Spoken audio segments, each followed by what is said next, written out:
Hi students, so now let us take problems on Bayes and total probability theorem.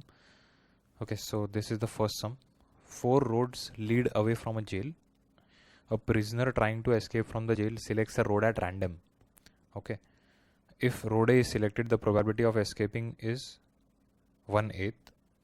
For road B, ये road 6 नहीं है, road B है, it is 1/6. For road C it is 1/4 and for road D it is 9/10. What is the probability that the prisoner will succeed in escaping from the jail? So solution बहुत easy है ये. Probability that prisoner escapes. So start में क्या बोला है? A prisoner trying to escape from a jail selects a road at random. और कितने roads है अपने पास? 4 road. तो हर एक का सिलेक्ट होने का probability कितना है? 1/4. बिकॉज ऐसा तो है नहीं कि the prisoner is throwing a die and then is selecting a path.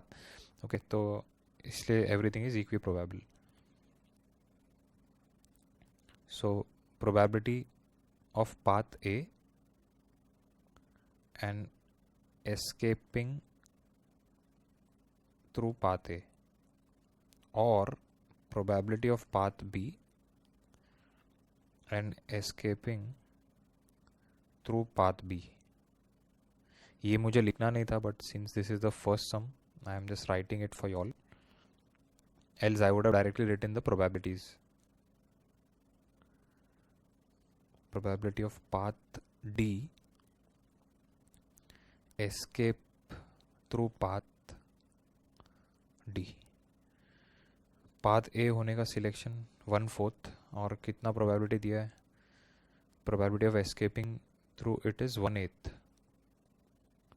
Then again 1/4. Escaping through B is 1/6. 1/4. escaping through C is also 1/4. और ये 1/4 और इससे एस्केप होने के चांसेस 9/10. तो ये हो गया प्रिजनर एस्केप्स का probability. So I am not doing the calculations. Obviously you can calculate the answer and you can leave the answer in the fraction format. तो ये हो गया टोटल प्रोबेबिलिटी थ्योरम. अगर मैं क्वेश्चन को थोड़ा और मॉडिफाई कर दूं,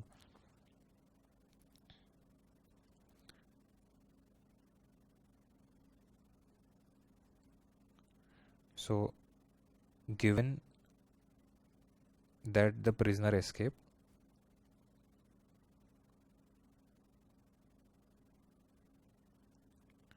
what is the probability that the prisoner used path C to escape? तो again if you relate it to the previous lecture का the very first scenario that I had given कि red ball आ गया, now अब वो earn B से आया है, उसका क्या प्रोबेबिलिटी है? तो ये भी वैसा ही है, प्रिजनर भाग गया है. Now find the probability that he used path C to escape. तो क्या करोगे? प्रिजनर भाग गया, उसका प्रोबेबिलिटी लिखा, तो पाथ ए से भागा, उसका प्रोबेबिलिटी 1/8. पाथ बी से 1/6, पाथ सी से 1/4, पाथ डी से 9/10. तो ये तो हो गया total probability theorem. Okay, now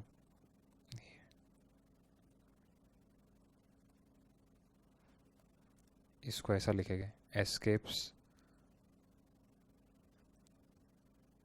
through C given that prisoner escaped.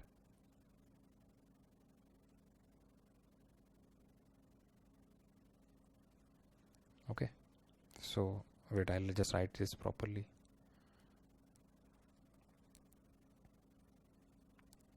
Escapes through C given that he escaped successfully. ही मतलब prisoner. Okay, तो अब C का कंट्रीब्यूशन ऊपर डाल दो, बस एज सिंपल एज दैट. बहुत इजी है, ज़्यादा दिमाग नहीं लगाना है. ठीक है, क्वेश्चन बराबर रीड करो, then you will be automatically able to analyse things if you have understood the concept the previous class. Now the next sum. In a box there are 4 tags numbered 1 to 6. Sorry, numbered 1 and 6 tags numbered 2. Okay. So this line is very important. 4 tags numbered 1 and 6 tags numbered 2. There are 2 urns, urn 1 and urn 2, containing 3 red and 7 black balls and 8 red and 2 black balls. One tag is drawn from the box, और ये एक box है जिसमें tags रखा है 1 1 1 1 और number 2 के 6 tags है 6 tags. One tag is drawn from the box and one ball is drawn from the urn whose number is found on the tag. मतलब क्या हो रहा है, ये बॉक्स से मैं एक टैग निकाल रहा हूँ, उसका नंबर देखता हूँ और फिर मैं अपना अर्न सिलेक्ट करता हूँ. मतलब टैग पे नंबर 1 लिखा है तो I am selecting earn 1, tag पे नंबर 2 लिखा है तो I am selecting earn 2. Find the probability that a red ball is drawn. Okay, so probability of red ball ढूंढना है. इजी समय.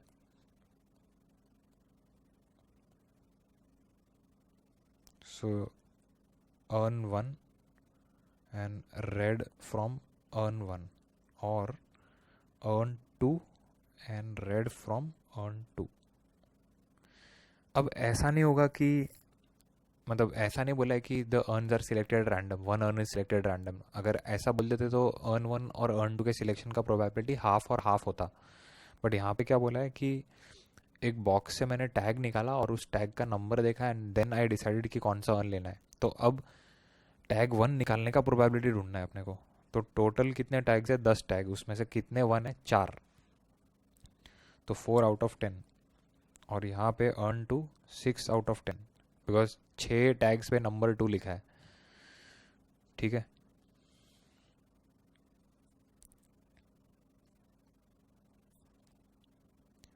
सो प्रोबेबिलिटी ऑफ रेड अर्न 1.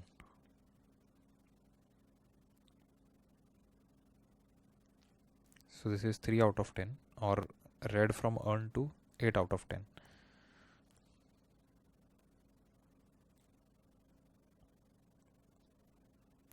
ठीक है, बस हो गया आपका सम. अब अगर इसी सम को बेस में कन्वर्ट करना है तो given that the ball was red, what is the probability that it came from earn 2. तो बस अर्न 2 का ये ऊपर लिखना है. सो आंसर कुछ ऐसा दिखेगा तुम्हारा.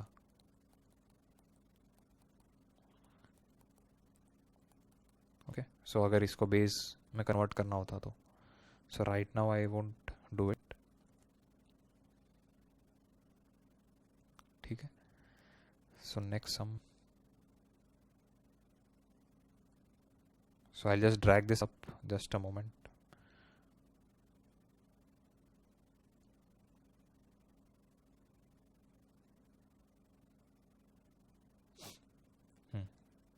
And I hope it is readable. Yes, it is readable. थोड़ा और enlarge करते हैं इसको. Okay, so this is the third sum. A coin is tossed. If it turns up heads, 2 balls are drawn from urn A. Otherwise, 2 balls are drawn from urn B. Okay, okay. सो रुको, data read करो और process करते जाओ mind में. 2 earn मिल गया. अगर head आया तो ये अर्न सिलेक्ट होगा, टेल आया तो ये अर्न सिलेक्ट होगा. ठीक है, दोनों का प्रोबेबिलिटी हाफ हाफ ही है, कुछ फ़र्क नहीं पड़ा. Urn A contains 3 black balls and this is 5 white balls. Urn B contains 7 black balls and 1 white ball. What is the probability that urn A was used given that both balls are black? अब ये हो गया base का सम. What is the probability that urn A was used given that both balls were black? Okay. If it turns up head, 2 balls are drawn from urn A, else 2 balls are drawn from urn B. अब क्या बोला है कि given that both balls are black, what is the probability that it came from urn A? तो तुम लोग भूल जाओ कि बेस थ्योरम का सम है। तुम लोग पहले टोटल प्रोबेबिलिटी के पार्ट पे फोकस करो कि what is a probability that both balls drawn are black, इतना सम है सपोज, तो कैसे अप्रोच करोगे? तो कुछ नहीं, प्रोबेबिलिटी बोथ आर ब्लैक, तो वही अपना नॉर्मल तरीका, urn A and black through urn A, और urn B and black through urn B. Okay, urn A select करने का कितने, मतलब अर्न ए आने का प्रोबेबिलिटी क्या है? हाफ, बिकॉज अगर तुम कॉइन टॉस कर रहे हो और हेड मिल रहा है तो you are selecting urn A, and urn A selection मतलब हेड आने का प्रोबेबिलिटी कितना होता है? Half. Black, now two balls, you are drawing two balls, so 3c2 upon 8c2 और हाफ 7c2 अपॉन 8c2। अब रिक्वायर्ड प्रोबेबिलिटी, मतलब base में जो पूछा है वो, अब मैं ये कैंसिल नहीं करता। अब क्या पूछा है वो लोग ने? What is the probability that urn A was used given that both are black, तो अर्न ए का कंट्रीब्यूशन ऊपर लिखना है बस।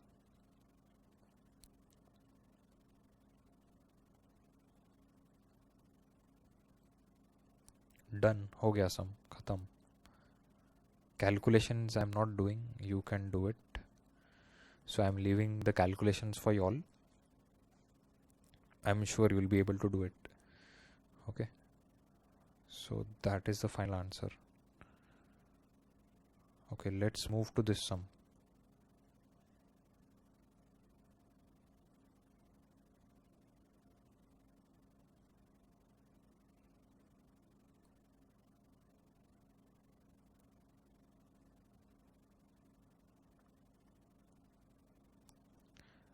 चलो ये सम करते हैं। फोर्थ सम है ना ये, fourth. So there are in a bag 3 true coins and 1 false coin with head on both sides. Okay, a coin is chosen at random and tossed 4 times.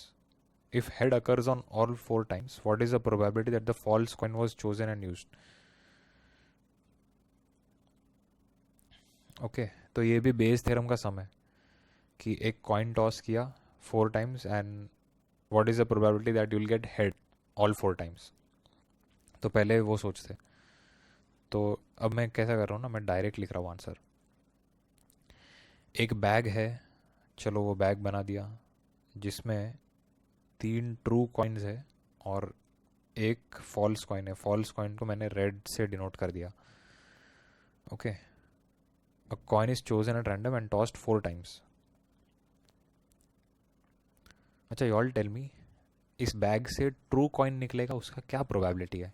3/4 है कि नहीं? टोटल 4 कॉइन है, उसमें से 3 कॉइन ट्रू कॉइन्स है, तो 3/4, and that coin is tossed 4 times. Okay, मैंने bag में हाथ डाला, एक कॉइन मिला और उसको मैंने 4 बार टॉस किया।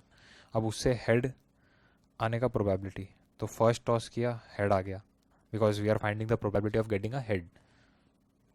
सेकेंड टाइम टॉस किया, half half half, because true coin है ना, तो ट्रू कॉइन में हेड आने के चांसेस कितने होते हैं? हाफ। या तो ऐसा हो सकता है कि मैंने बैग में हाथ डाला और तब मेरे को फॉल्स कॉइन मिल गया था, तो फॉल्स कॉइन आने के चांसेस 1/4। अब मैंने फॉल्स कॉइन को टॉस किया, उससे हेड आने का क्या चांसेस होगा? 1 होगा, बिकॉज वहाँ पे बोला है क्वेश्चन में कि it has head on both sides, तो उसको फेंकोगे तो गारंटी हेड आएगा, तो हेड आने का प्रोबेबिलिटी कितना है? 1। तो 1 इंटू 1 इंटू 1 इंटू 1, तो 1/4 लिख सकता था मैं यहाँ पे, और यहाँ पे भी 1/2 डायरेक्टली लिख सकता था, but I purposely showed you all by breaking this. Okay, so this is required probability. तो ये तुम लोग ने डिनोमिनेटर बना दिया। डिनोमिनेटर बना दिया मतलब तुम लोग ने टोटल प्रोबेबिलिटी थ्योरम का पार्ट खत्म कर दिया। ओके, अब क्वेश्चन रीड करते हैं। A coin is chosen at random and tossed 4 times. If head occurs on all 4 times, what is the probability that false coin was chosen and used? तो false coin वाला path ऊपर आएगा, बस ख़त्म। 1/4 common आके ख़त्म हो जाएगा, and then I think you can calculate the answer. चलो इसके कैलकुलेशन थोड़े इजी लग रहे हैं, तो I will help you out.